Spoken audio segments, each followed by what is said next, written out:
I hope everybody is doing well. Welcome into my channel. So, as you know, I finally made a pick and I pulled something from my So Lucky jar. Just to remind you, what I pulled was the Beauty J Adore Oversized Puffy Sleeve Dress, which is this beautiful pattern right here. I already cut out my pattern and everything, and I selected my fabric. So I thought I would share with you guys what I selected. I wanted to make something really nice because I feel like this is a dress that you can dress up and wear out, or you can make it casual. So my first mind was, should I make it in denim? Because then that way it could be casual, you know, maybe wear it to work, even if I wanted to, out to lunch with friends or family affair, whatever. And then I said to myself, I don't have a lot of dresses that are like really dressy. I have a few, but not enough, right? I have a lot of casual every day. I have enough casual every day. So one thing that I don't always gravitate to and make is dresses that's a little more dressier. So I decided to pick a fabric that I have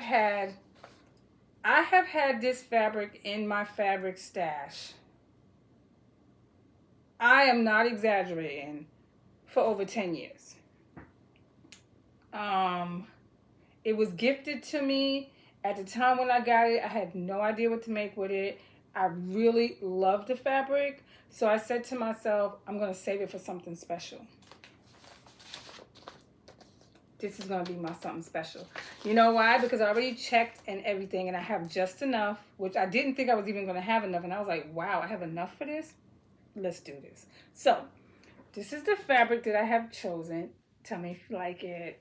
Please leave a comment if you like it, because I really love this fabric. And I think the dress is not simple because the sleeves give it all the drama that it needs, right? But with this fabric, baby, I think it's going to speak volumes. I think it's going to be beautiful. So this is the fabric. Isn't it beautiful? And if you look at it, it has like little diamonds on it.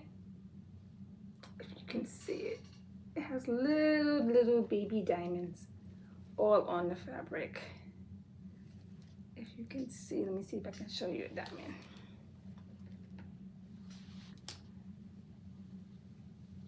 It's just a beautiful fabric. Let me see, like, you see the little diamonds on it?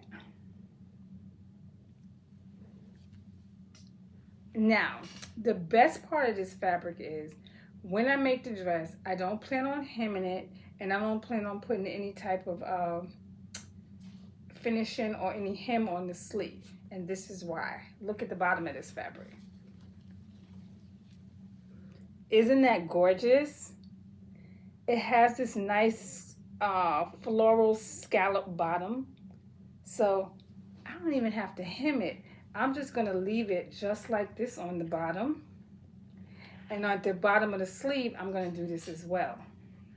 Now I have to look at the sleeve because I can't remember if the sleeve has a cuff or if it has some type of way that it's gathered, or I have to really look at it. I think it has a ruching like up this way, but I can't remember how the bottom of the sleeve is finished. But either which way, whatever way it is, this is going to be the bottom of it because I really think this is beautiful, and I want the sleeve to be finished the same way the bottom of the dress is finished. And I'm just so in love with this fabric. I don't know who gave it to me. It's 10 years old. And I don't know if you're looking at my social media, but if you are, thank you. I really appreciate you gifting this to me. And I hope you're proud of what I make with it because I will be posting pics.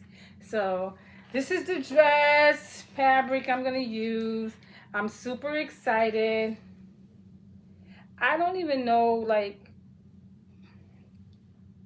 exactly how much I have, but I did measure it out. So I know I have enough for the dress and the sleeves because I already measured the piece out. And that's with keeping the bottom design intact and not messing that up or having to cut into it. So this is the fabric that I decided to use. And I actually have it in two pieces. I have this, I have it separated because I must have cut it at some point because maybe I was going to make something with it. I don't know. But this piece is enough for the sleeves, and then I have another larger piece that I'm going to use for the bodice of the dress. The beauty of this dress is it's only 3 pieces. Yeah, it's the front and the back and the sleeve. It's not rocket science, so it's a beautiful pattern to put together, first of all, because it only has those 3 pieces. And she also has a video on YouTube, Beauty J Adore, if you want to watch the video to make this as well. I'm going to make the dress. I'm not sure if I'm going to do a video for it. I might do a video for it, but you know me, guys. I'm going to be just sewing. So I'm not going to be teaching, but if you want to watch my sew, you're more than welcome to watch the video as I sew this dress. If I do that, you're more than welcome to watch along. It's not going to be a tutorial. It's just going to be me making it work and sharing it with you guys, which I love to do. I love sharing my sewing journey with you. So I just wanted to come in and share. That's what I'm doing. This is the fabric that I'm using. And the pattern is already cut out, like I said. And this is how I store it, if you just want to know. This is how I store my stuff, too. So I usually pick my patterns from my binder or wherever I have them stored, because I usually, and I'll show you guys that later. I'll share it with you. The way I store my patterns is they're in pull-out drawers in manila envelopes, and then I put the patterns in the pattern covers in a binder. I got that idea from Mimi G many years ago when she showed how she catalogs and puts away and stores her patterns. So if you want to see it, check out her video. If I can find the video, I think she even has an updated version of that video. I will link it below so that you can see the video of what I'm talking about. Or maybe I'll just do a video, and then when I do that video, I'll link her below so you can see. But this is how I'm going to put my fabric away for it. So, of course, I have the pattern. I don't have the pattern pieces right now because I have them laying flat because it is a PDF pattern. So I have it laying out flat just so it can get really flat because I plan on cutting it soon. But this is how I usually do it. I usually, first of all, when I do a PDF pattern, I like to fold them like this. Let me show you.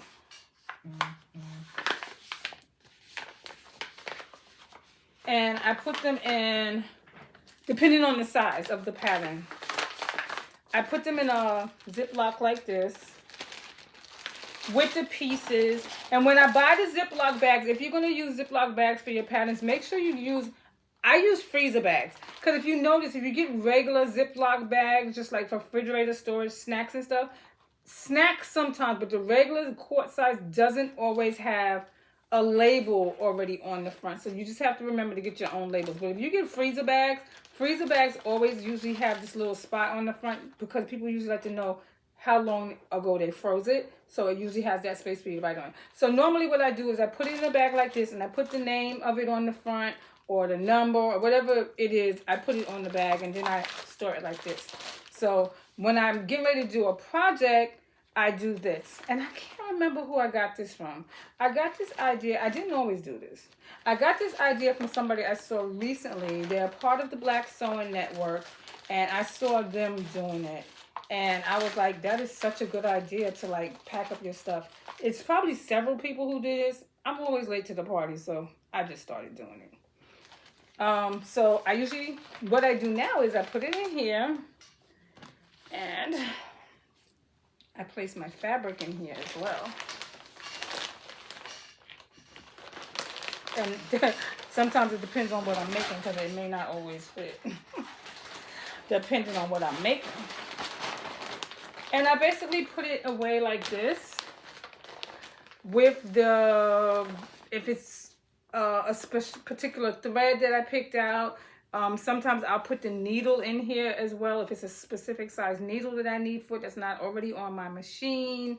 If I have any other notions like seam binding, buttons, snaps, whatever else, I usually pack them away and I put them like this. So a good example is I'm getting ready to make the shamir bag again. And I'm going to make a video for it. First of all, I'm going to make a video for it because the Shamir bag by Sew Moded Bee is a wonderful bag that I already made already.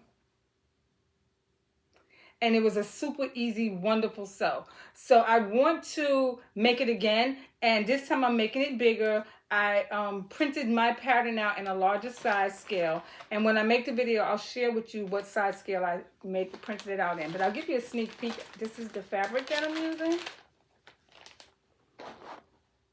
It's a brown, it's a chocolate. If you want to see it more close up, watch the video.